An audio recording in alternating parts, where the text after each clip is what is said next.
Welcome to the DJ vlog. કેમ છો બધા? હોપ બધા મજામાં જશો અને બધાને મારા વ્લોગ જોવાની મજા આવતી જશે. તો જો તમને મારા વ્લોગ જોવાના ગમે તો બધાને કહેજો અને નહીં ગમે તો ફક્ત મને જ કહેજો. તો ગાઈઝ આજે બપોરે હાર્દિકને ઘરે જમવાનું રાખેલું હતું એટલે હું વ્લોગ અહીંયાથી જ સ્ટાર્ટ કરું છું. અને એ લોકોનું તો લંચ થઈ ગયું છે બટ મારું બાકી છે કારણ કે હું છું વેજ. એટલે તો મને વિચાર આવ્યો કે હું શું ખાઉં અને એમ જ 2:30 જેવું થઈ ગયું છે કારણ કે એ લોકોને જમતા પણ લેટ થઈ ગયું. અને તો બસ એટલે અત્યારે હું જાઉં છું મારા લંચના માટે.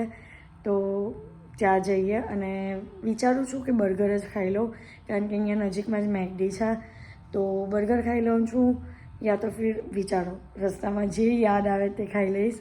તો ચલો જઈએ અને પછી મારે હેર વોશ કરાવવા પણ જવાના છે કારણ કે મારા હેર બહુ જ ચીપચીપા અને રફીનેસવાળા લાગે છે.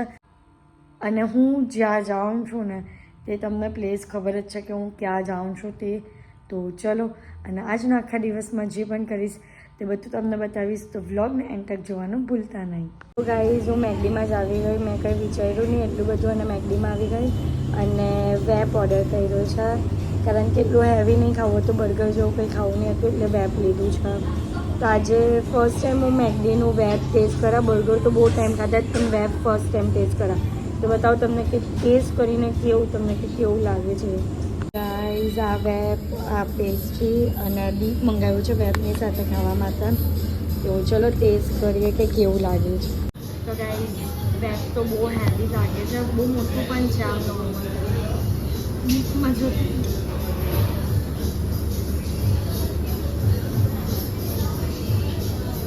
બર્ગર જેવું છે ખાલી બર્ન નથી ને એટલું ને એના બદલે ટોરેટો છે.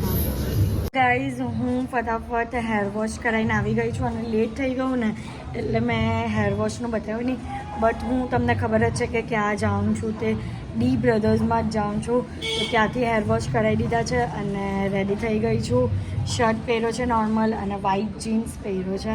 વ્હાઇટ જીન્સ અને શર્ટ પહેર્યો છે. તો બસ હવે જઈએ. આજે તો ફેમિલી સાથેનો પ્રોગ્રામ છે તો બતાવું ક્યાં જઈએ છે અને કોની સાથે છે તે બધું જ બતાવીશ. જે રીતનું એન્જોય કરશું તે બધું જ બતાવીશ. તો બ્લોગને એન્ડ તક જોતા રહેજો.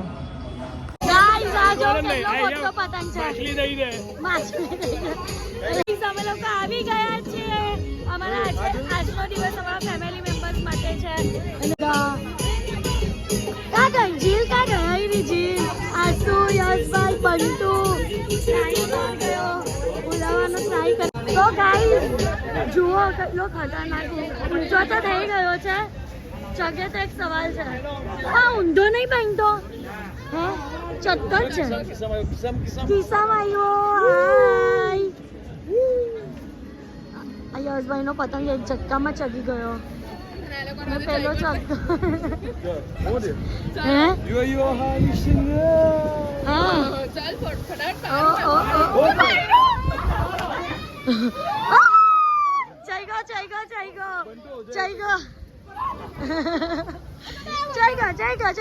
રાહિલ પણ આવી ગયો.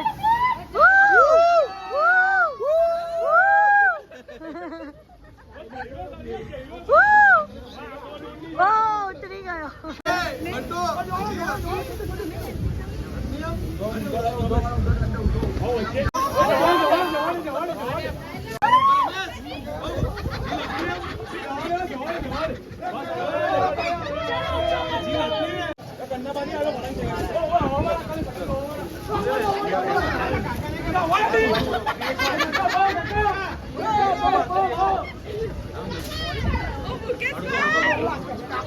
અત્યારે બંધુના ફોટો શૂટ થાય છે. વાર ઉડાવ.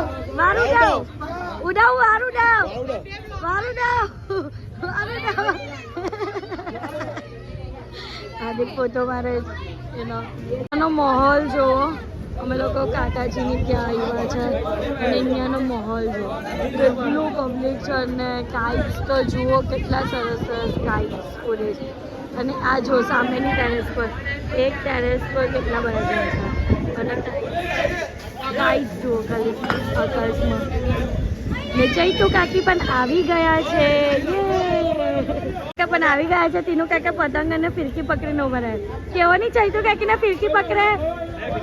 ફિરકી પકડો, ફિરકી પકડો. અમારા રોમેન્ટિક કપલ એક ઝટકામાં પતંગ ઉડાવી દીધો. હા ગઈ હવે જીલનો પોતો, રાહિલનો પોતો.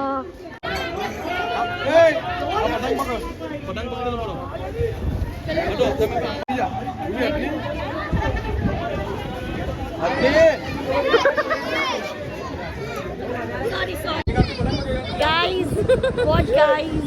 Guys, નયા આવતો તો પતંગ ચગાવે. ટ્રાય પણ ડોન્ટ ટ્રાય. ટ્રાયમાં પણ ચકતો છે ને એના કરતા મૂકી દેવાનું. બરાને વાગે છે આજે. બરા દૂર રહી લેતા હાલ. આ ફિરકી કોની છે? લઈ લઉં છું. નામ લખેલું છે. લઈ લઉં.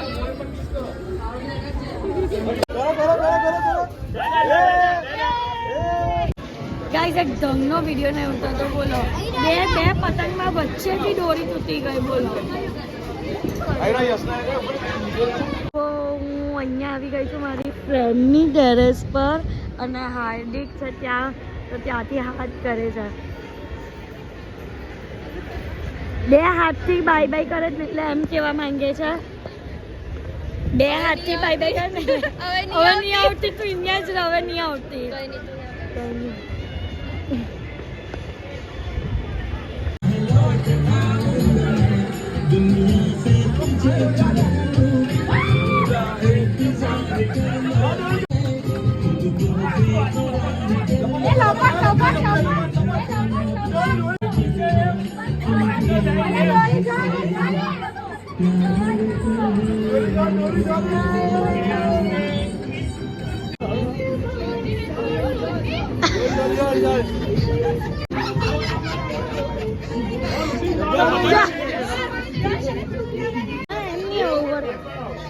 ઓ ગાઈસ જુઓ.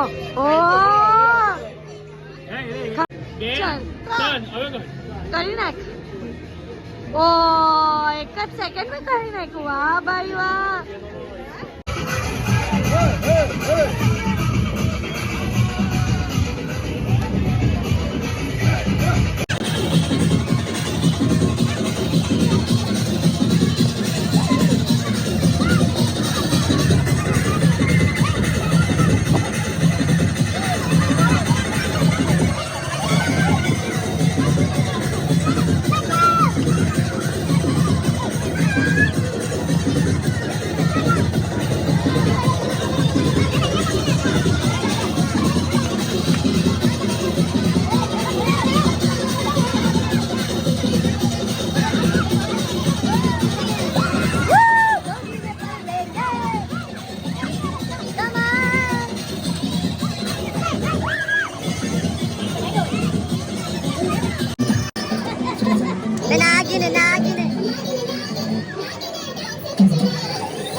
અત્યારે અમે લોકો ઘરે આવી ગયા છે અને આજના માટે આટલું જ.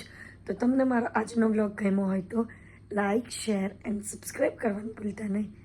અને જેમ સપોર્ટ કરો છો તેમ જ સપોર્ટ કરજો. Love you guys. બાય.